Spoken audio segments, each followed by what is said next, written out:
Welcome back to Grain-Free Insights. Today we're going to talk about how you can indulge in having a sweet mixed drink without having to use what's called simple syrup or bar syrup.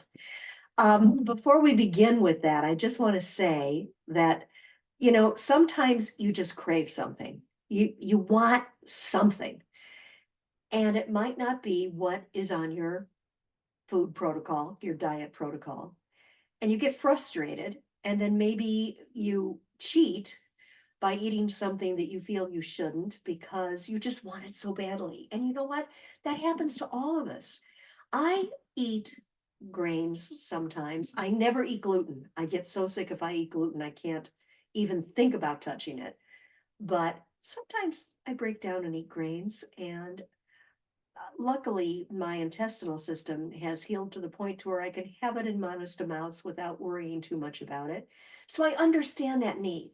However, one thing that really helps is when you're craving something, find a recipe that falls within your eating protocol that will satisfy the craving and make you happy at the same time.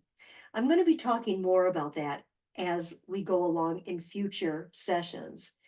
But in this one, I'm just talking about craving really good mixed drink. But your body tells you that you don't want the refined sugar. Or in some mixes, there's high fructose corn syrup. Uh, there's a really easy way around that if you make your mixed drinks at home. And even if you order them out, if you can kind of nudge the bartender a little bit to help you out with your situation. First, all you have to do is make simple syrup or bar syrup with honey instead of refined white sugar. Now, if you make it with refined white sugar, it's equal amounts of white sugar and water. You bring it to a boil, you let it dissolve, you let it cool, and then you can use that in mixed drinks.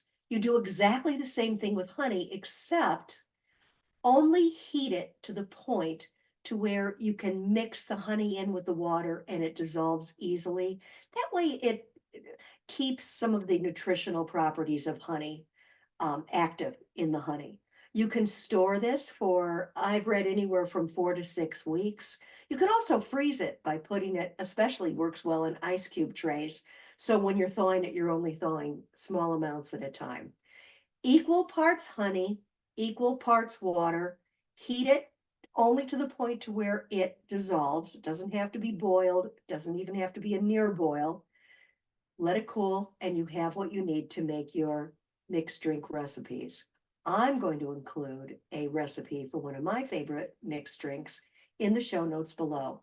By the way, the reason why I always put the recipes in the show notes below instead of showing you how to make it in this video or giving you the ingredients in the video is because if I need to make an adjustment in the recipe, I can go in and edit it without having to take down the entire video. Unfortunately, YouTube has it so if you do need to change something in the video itself, you need to take it down, and then you lose all of the traction that you earned from people that are now watching you and following you and saving it. You get it. So that's why I do it. A lot of people have told me they really appreciate that because it's always current.